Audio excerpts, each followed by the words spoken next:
No, why don't you let Mommy read this video? This is from Santa, and then you can write him your own letter thanking him, okay?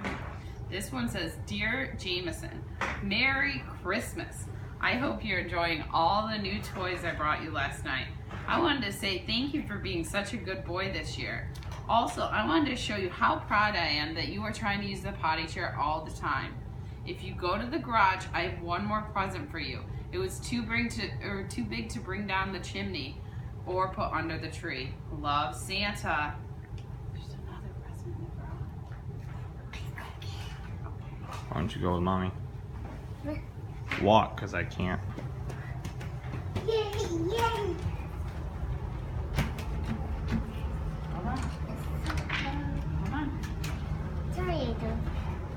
I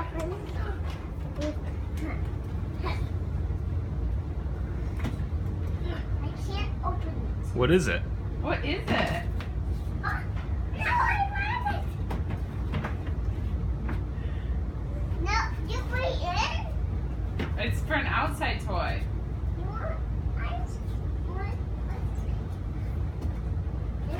That's pretty cool. Honk the horn. No, press the button. Whoa. Oh my gosh. Hit the other button. No. Cool, there it is. All right.